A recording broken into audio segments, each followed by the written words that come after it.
First of all, welcome you, sir. So we want to know more about, in your language, exoplanets in simple terms, because most of our readers are not from science background. So kindly describe it in simple terms. Okay, so we know there are planets in our solar system, which we all are familiar with, like uh, there's Jupiter, Mercury, Earth, Mars, Saturn, Uranus, and Neptune, and so on. But those are the planets that go around the sun, right? And exoplanets are planets that go around other stars. Okay, stars that are out there other than our solar system. So exoplanet is a term that refers to planets going around other stars. Yes. Okay. So what do you think has been the most surprising discovery in Mhm. exoplanet research so far? So far, that's a very hard question to answer because I think the field of exoplanet itself is very recent compared to other areas of astronomy. Um, So even though the attempts have been made from like last several hundred years to discover planets around other stars, but it's only the technology, the maturity of the technology has happened only in the later part of the last century in 90s, 80s, and 90s. And that's where once you had, and it's not just one technology, there's a lots of things that have to work together in order to make the discovery possible. So to begin with, I think the discovery of the first exoplanets sun that was discovered around the sun-like star, that happened in 1995 by the Swiss astronomers, and that itself was very surprising discovery in the sense that it turned out to be not a planet like Earth, but a gas giant, which was orbiting its star in 4.2 days orbital period. So its year was equivalent to 4.2 days. So it is very, very close to close to its parent star. And as a result, it was also puffed up, very hot um, uh, planet compared to planets that we have in our solar system. So finding such a planet itself was a very big surprise because earlier people thought that planets would be arranged around other stars in a similar way that they are there in our solar system, right? So, but then as it turned out later on that the architecture of the planet or the type of planets that we see around other stars comes in a variety of forms. So there's a huge diversity of the planet in terms of their orbital distances from their stars, as well as their sizes and many other properties. So yes, there were like several new discoveries that happened subsequently, especially the Kepler mission, which was launched to especially discover the planets around other stars. It was a space-based mission, which was launched by NASA in 2009. And so Kepler basically stared at a part of the sky continuously for over 3 years and discovered more than 2,000 planets around other stars, right? And it's from the Kepler discoveries, we knew a lot about various type of planets that can exist around other stars, which actually are not there in our solar system, right? Okay. So there are two unique things that were eventually So your found out voice is when we your voice is very dim, very low, slow. Oh, is it? Let me just check the. Yeah, the microphone volume was Hmm. low. Is it okay Okay. now? Yes, Yeah, perfect. right. So from the Kepler data, a couple of things stood out, which were again, there was a big surprise element in those. One was that majority of the planets that were found around these stars, they were in compact systems, meaning these planets were much closer to their stars compared to planets that are seen in our solar system. And majority of the planets were of the size that lies between the Earth and the Neptune. So something called super Neptune. or super Earth, I'm sorry. Their mass is somewhere around 2 to 2.8 Earth mass or 2 Earth masses. And so majority of the planets that we saw around other stars were in that range. Now, there's no other planet in our solar system that falls in that range. Okay, so these two things kind of also make our solar system somewhat different from what we see around other stars, right? And of course, then people also started looking for planets that would look like Earth, or at least habitable planets, which could have the possibility of for the life to emerge and evolve. And there were a handful of such systems which are later discovered. Not that there is a life, but they are in the right at the right distance from their stars, where the liquid water, the water can exist in the liquid form. And that is like the first criteria to say that a planet is habitable. Mean it holds the possibility of life, not necessarily there is a life. Yeah. Right. So I think I did not answer your question, because I don't think there is any unique discovery which stands out. There are plenty of discoveries in different sub areas of exoplanets which have their unique importance, and many of them are really surprising. Okay. So what upcoming missions like James Webb Space Telescope, Plato, or Ariel are you most excited about? So James Webb is already there. It's making observations. I mean, James Webb Telescope is a not just dedicated for exoplanet studies, but it's doing lots of new observations about almost every field of astronomy, including the exoplanets. And so it has a suite of instruments which basically look at the atmosphere of the planets, right? So now we are in a stage, like first decade of exoplanet research was mostly focused on discovering new extrasolar planets. But now we have moved on to a stage where we can characterize the planets themselves, characterize their atmosphere themselves. So James Webb Telescope is one such telescope which has the capability to look at the light, which either gets filtered through the atmosphere of the planet, and hence the signature of that planets get imposed on the starlight that is coming. Or James Webb can also look at the planet in an isolated way, where you can block the starlight and only receive the light from the planet and analyze it, and then infer what kind of molecules or what kind of atmospheric compositions those planets have. So that way, James Webb is really doing a like great science in atmospheric studies of the extrasolar planets.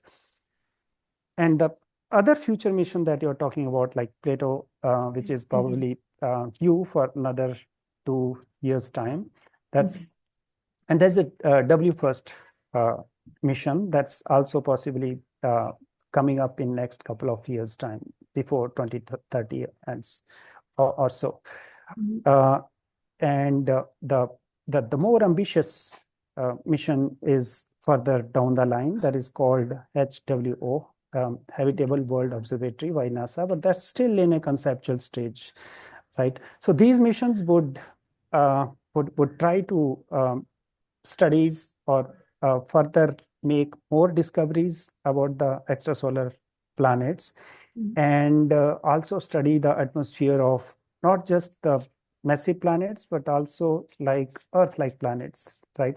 So currently, what James Webb is looking at, or what other telescopes are looking at, they are able to study the atmosphere of large gas giants, planets which are like Jupiter or Saturn-like, right? Because those instruments are only sensitive to get the information about these planets, whereas future telescopes would try to would have instruments which will have better sensitivity to detect exoplanetary signals, let us say from Earth-like planets, or atmospheric properties of Earth-like planets, and so on.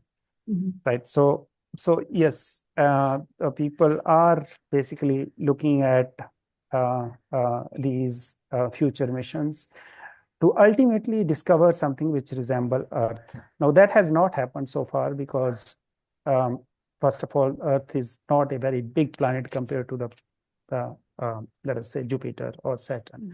So the first difficulty is that at the detection level itself, to detect Earth-like planet is somewhat more challenging than detecting a giant planets or bigger planets. Mhm. And then, of course, the second difficulty is how do you observe the properties of these planets? So the detection techniques that are used for discovering these planets can also be used to characterize some of the properties of these planets, right? So, for example, if we want to study the atmosphere of these planets, one simple technique is, again, the transit method or transit spectroscopy. So Mhm. when a planet goes in front of its star, it blocks some light, and our instrument basically record that dip. It measured that dip or reduction in the light, and which is like a telltale signature of planets around the star, right? Okay. And now, instead of just measuring that dip or transit, you could also feed that light into our spectrograph. So what's happening is that starlight, uh, which is coming from the star and passing through the atmosphere of that planet. Now, Mm. atmosphere is just, let's say, in case of Earth, it's just 100 kilometers or so.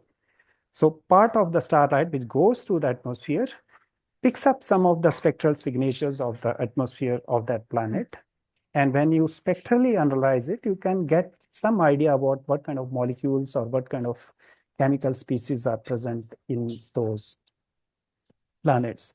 So transit spectroscopy works again with the current instrument. It can like study the atmosphere of Jupiter-like planets, which are close to the stars, Mm. but not like Earth-sized planets because the signal is very weak and our instruments are not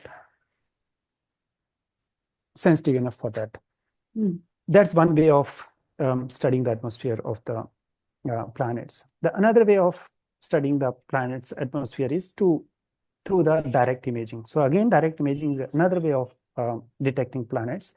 Now, in this case, okay, I forgot to mention that there are more than half dozen techniques that are used to detect planets, Mm. right? And all of those techniques, except one, are indirect way of detecting planets, Okay. which means you don't see the planet. All you see is the indirect effect of the planet on the starlight. Okay, so Mhm. your transit method, your radial velocity method, microlensing, astrometry, and so on and so forth, they are all indirect method of detecting exoplanets. But then there's another method called direct imaging, Mm. where it is possible to isolate star from the planet, okay, and suppress the starlight so that planet is visible, right? Mm. But this happens only for a very specialized category of star planet system. First of all, this has to be a very young system where planet is in a very early stage of formation. So when planet form, they are hot, they emit their own light. Unlike our solar system, which is like 4 to 5 billion years old, these planets are all cool. So all the planets that we see in our solar system, they are basically lit by the starlight reflected, the sunlight reflected by their surface, right? But the planets that are discovered by direct imaging um, are hot by themselves. So you make an instrument called chronographs. Chronographs are the instrument which suppress the brighter object and let the fainter object be seen. Okay, that's the basic principle. So these are Mm. all advanced instruments that require really large telescope because uh, two, uh, two things are very important when you want to use a direct imaging. One is you should be able to spatially resolve the star and planet. See, they are Mm. separated by certain distance. But if your telescope size is not big enough, you wouldn't be able to resolve star and planet, right? That's simply a Mm. fundamental Okay. limitation. Mm. But as the aperture of the telescope increases, your resolving power goes higher. So Mm. definitely, in order to resolve star and planet, first thing you need is a bigger telescope. Mm. The second big challenge is the brightness difference between the star and planet. In Okay. majority of the cases, planet and stars, like stars are million to billion times brighter than the planets. So they are simply, the planet is simply lost in the glare of starlights. So second requirement is somehow we should be able to suppress the starlight or block the starlight.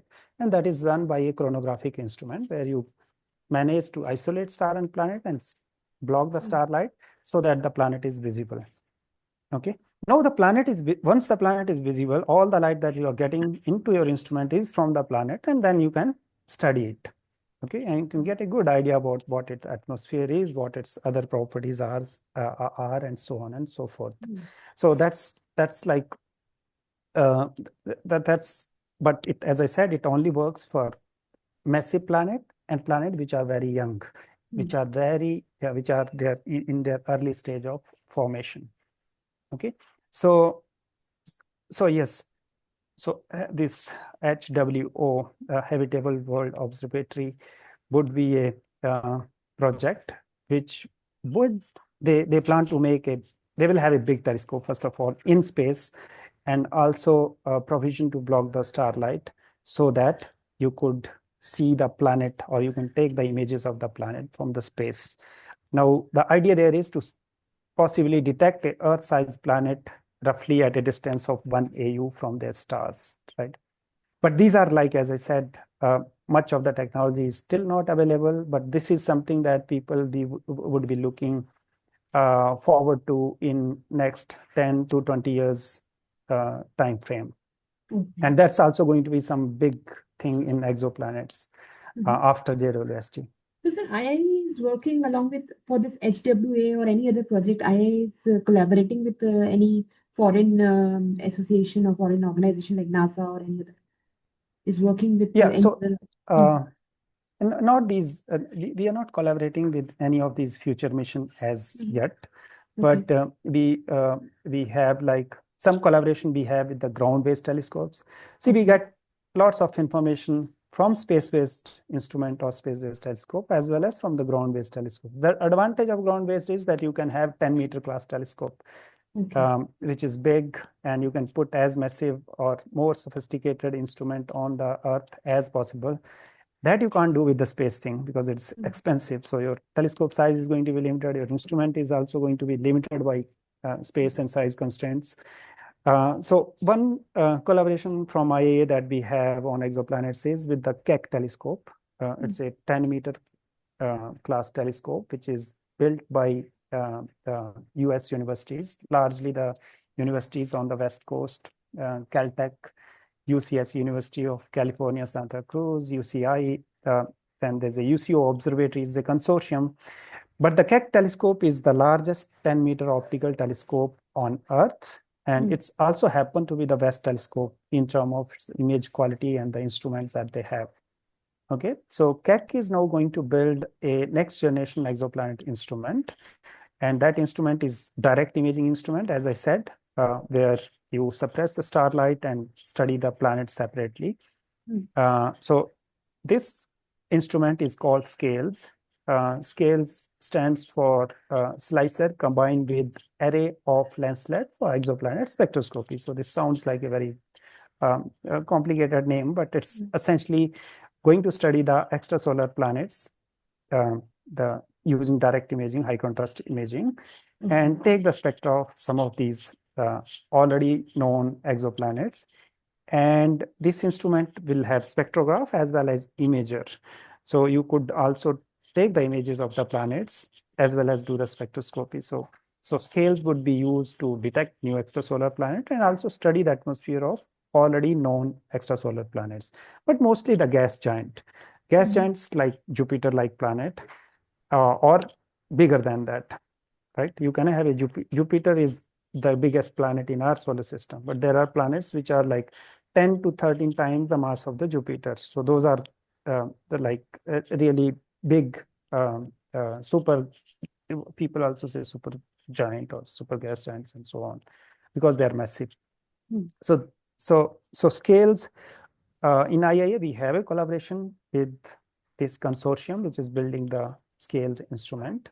And so the collaboration is both scientific as well as technical. On the technical side, we are contributing some of the subsystem for the instrument, like something called cold stop rotator, a mechanism that is used to suppress the. See, these instruments, the direct imaging instruments, are working in infrared wavelengths, right? Something between 1 to 5 micron wavelength. Okay, and at these wavelengths, what happens is the ambient itself is so hot that it emits so much light, right? So you are trying to get the starlight in the same wavelength band, but at the same time, your instrument themselves are glowing at that wavelength, right? So one has to basically somehow eliminate the, so that becomes basically noise. So, and there has to be a way to eliminate or separate the noise from the starlight. And one way of doing that is something called cold stop rotator or pupil mask rotator. That's what one of the subsystem that we will be building in IIA. We have already built it. It's already being shipped. That's one subsystem. Another couple of pieces of hardware that we are building are what we call as the filter wheels. Filter wheels are essentially, again, electromechanical mechanisms where you have several filters which are fitted into that mechanism because you want to study at a time in a given wavelength band, right? The light from the star or from the planet. So these rotating filter wheels, both for the imager channel as well as for the spectrograph channels, are being built in IIA. In addition to that, we are also building the imager channel for the scales.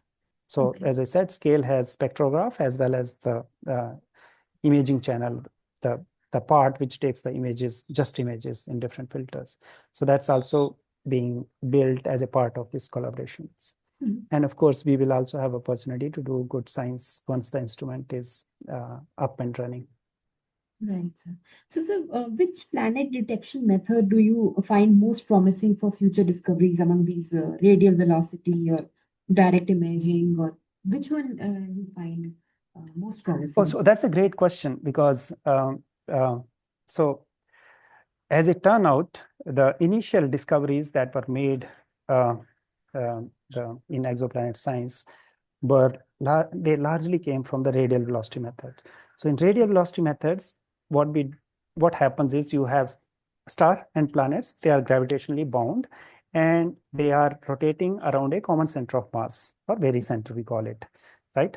We don't see the planet, we only see that star is bobbling. As an observer from far away place, all you see is the star is wobbling.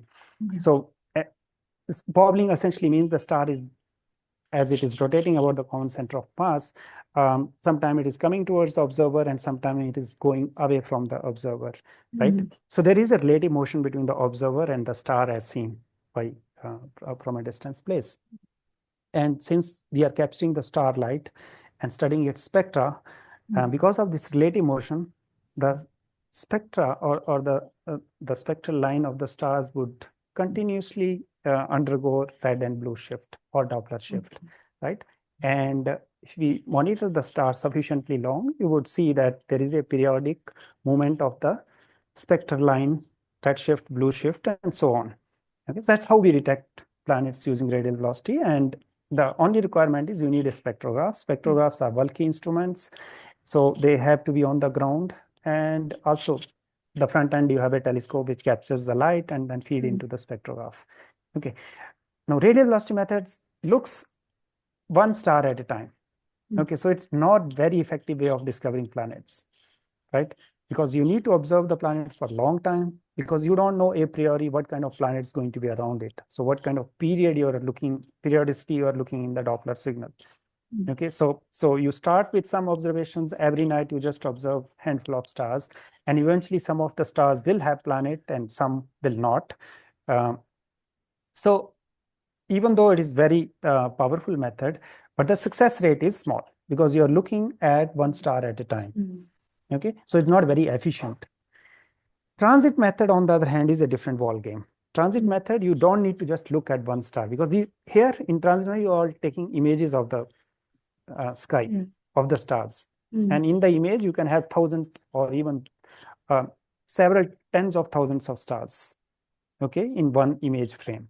So you can take such images, keep taking such images over a period of time, and analyze the starlight of each of the stars that is present in these images, drive their light curve, and see if there is a planetary signals, right? So that way, transit method became very successful method for detecting exoplanets, because at a time you're taking like snapshot of thousands of stars. Okay, so in terms of detection efficiency, this is much more efficient. So currently, there are like close to 6,000 extrasolar planets that are being discovered. And majority of them, more than 80% of those discoveries have come from the transit method. Okay. And so in that sense, as far as the discovery method is concerned, in terms of efficiency, there's no other method that can beat the transit method. Okay, so even in future, if new discoveries have to come in extrasolar planet, it mostly will come from the transit methods, right? But in addition to that, I think, as I said, it's not just discoveries, but also you can get hold on some of other properties of the planets through these discoveries, right? So one parameter or one planet property that is easily extracted from the transit method is the size of the planet. Okay, we can easily infer the size, relative size of the planet relative to the star, like how big is the planet relative to the star, depending on what is the dip that you see in the transit light curve. Okay, from the radial velocity, we get the mass of the star, lower limit on the mass of the star. So if you know the mass of the star from radial velocity and the size of the star from the transit method, these two things can be combined to get a bulk density of the star. Sorry, of the planet, right? So in some ways, some of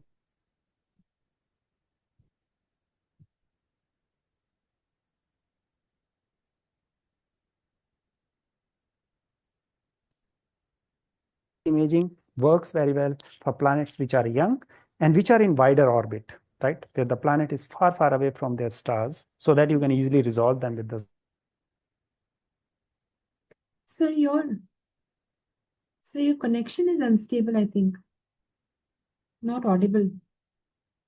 Of course, Earth size and bigger, but closer orbits, right? So you have to Whereas repeat. radial.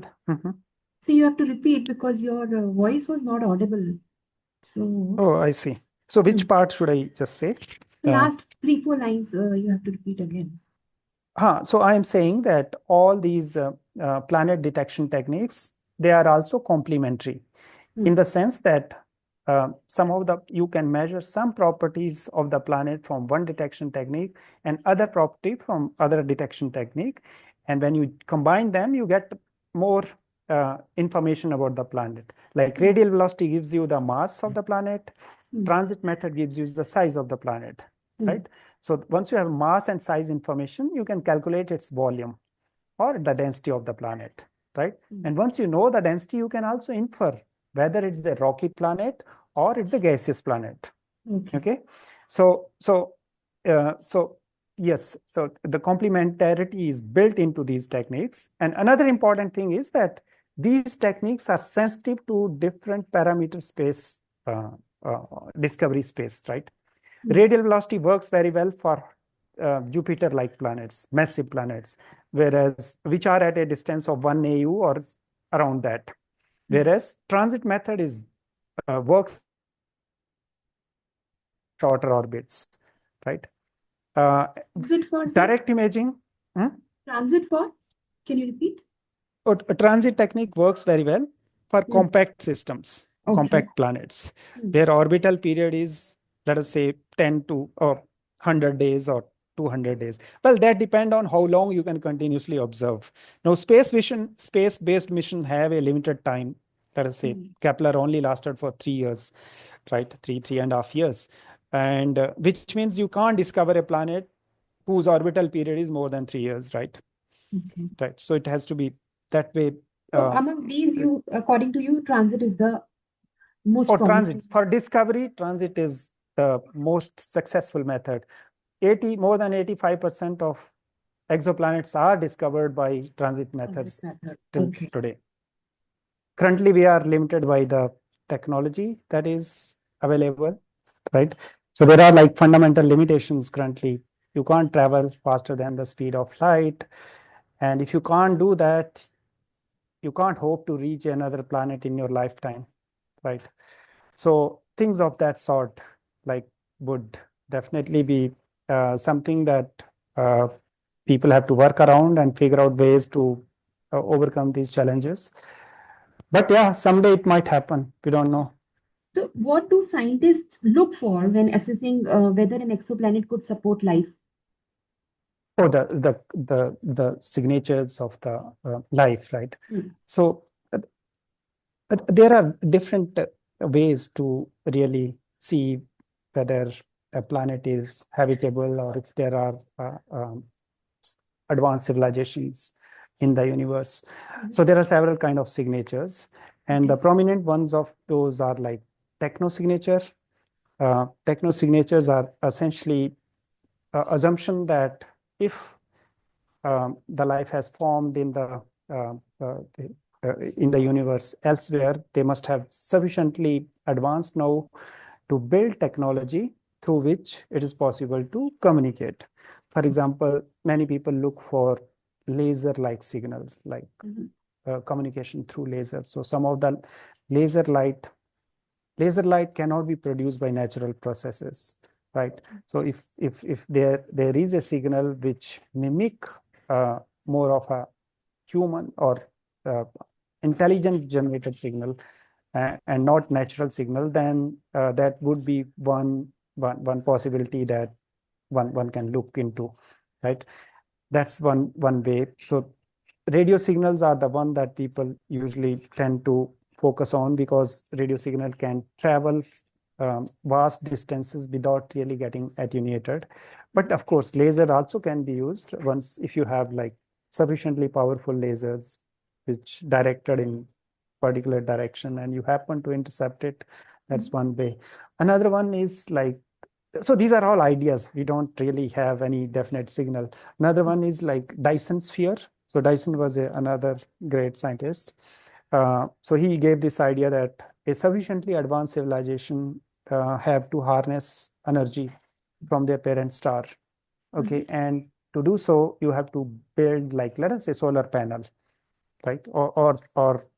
Um, or some kind of technology structure which are massive and giant, right? Mhm. So those structures would be revolving around the planets. And since they are generating energy, they will also be somewhat hot. Okay, so they will themselves be emitting some light. So some way, if it is possible to detect those, that would also be a kind of techno signatures. The another route that scientists have taken is this studying the atmosphere of the planets, right? Mhm. That sounds like much more realistic.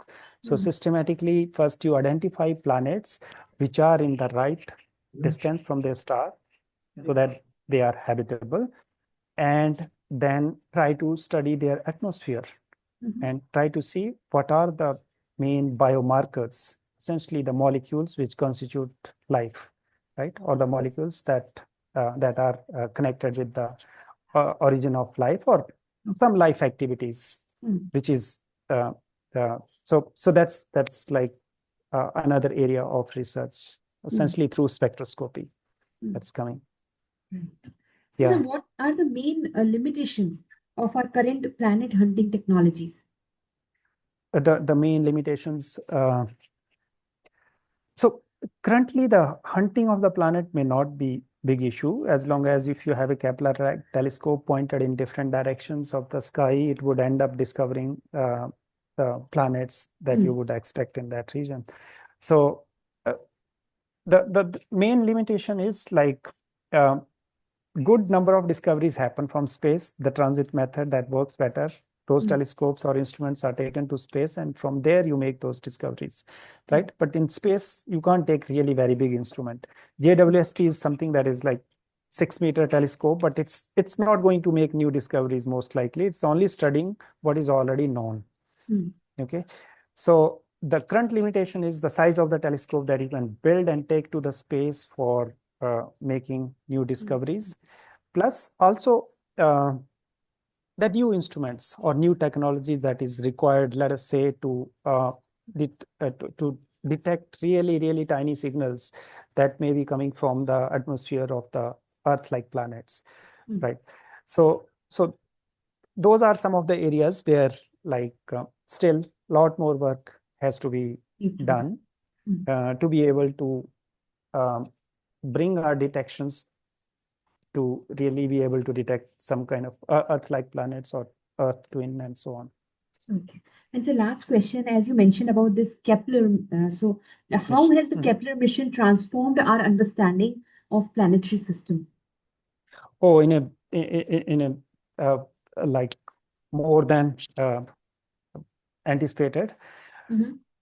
The original goal of Kepler was to discover Earth-like planets around Sun-like star, right? Mm. So Earth is um, uh, like located at 1 AU, one Mm. astronomical unit from the Sun. It takes 1 year to go around it. So the goal of the Kepler was to look at stars and see for the transit signals and at least get 3 transits. Mm. Because see, to say that your discovery is genuine, authentic, you can't just go with 1 transit dip. Mm. You have to have at least 3 Mm. because that's the benchmark that scientists use, right? And so which means you have to observe uh, stars continuously for 3 years or more. Mm. Okay, but when they designed Kepler, there was one assumption that has gone into design of the Kepler spacecraft, and that was that majority of the stars are sun-like stars, in the sense that they are as active as sun or less active. Mm. So activity means how the output of the star varies with time, the flux, the light, or the brightness. But it turns out that most of the stars are more active than sun, right? Okay. So the starlight itself is not constant. It's Mm. not stable. There are Mm. fluctuations in that, right? Right. And when you're trying to detect a transit dip because of the planet, if there are too much fluctuation in the starlight itself, your Mm. transit dip will be lost, right? Mm. So the fluctuation in starlights are like kind of noise, right? So the noise floor of the stars turned out to be much higher than what was anticipated based on the properties of the sun. Okay. So original goal of the Kepler to be able to detect several tens of Earth-like planets actually did not meet. Mm. It detected probably handful of those, but it couldn't detect like tens of those, right? And another problem that Kepler had to face after 3 years was that its second reaction wheel, one of the reaction wheel basically failed. So it was not able to point towards the same region of the space in which it was making those observations for 3 years, right? Mm. So that was a sudden disruption in its observations. Mm. So you were stopped by 3 years, you were limited by 3 years things, and also most of the stars turned out to have uh, more active than sun. So as a result, you couldn't really pick up those small, tiny signals that Earth-like planet would have caused Mm. around sun-like stars. But that said, Kepler also brought out many, many revolutionary new discoveries which people had not anticipated. As I Mm. said, it discovered all kinds of planets. Like the idea that majority of the planet systems are compact, that only came observationally through the discoveries that Kepler made. And the idea that majority of the planets are, the mass of majority of the planets lie between, somewhere between uh, the Earth and the Neptune, super Earth, that also came up through the Kepler. So as far as the statistics was concerned, Kepler had kind of gave a very robust idea about what kind of planets are found around other stars, right? The frequency or the occurrence rate of planet as a function of the stellar properties. That Mm. was a big contribution. Okay. And Kepler, the one thing which got established with the Kepler Mm. was that almost every star in our Milky Way has one or more planet. That much was firmly established. Mm. So you can say that there are more planets than star in our Milky Way, Mm. right? And like the occurrence rate of Earth-like planet is still small. Let us say 1 in 10,000 stars would have a Earth-like planet in the right of the right size and at the right distance, Mm. right? Even if that is the case, we would still end up having like millions and millions of Earth-like planets. Mm. And some of them will definitely be also evolved further to kind of giving rise to the origin of life or so. So these are all speculations, but as far as these discoveries, they are now on firm footing, right? So that was the contribution of Kepler. And some of the discoveries which Kepler made also paved the way for the new space missions that were planned, because now you understand one set of properties. That's how planets look like. So what should be the next mission in order to tap into or study things in more details? So the the next mission to Kepler that was launched in 2019. Okay, that was built based on what Kepler had already given. Okay, Right. right. And some of the studies that are currently being done with JWSTs are on Kepler targets. So that way, yes, Kepler revolutionized the field of extrasolar planet in many, many ways. Right, right. Thank you, sir. You have shared very significant and very important information with us. So now I'll share the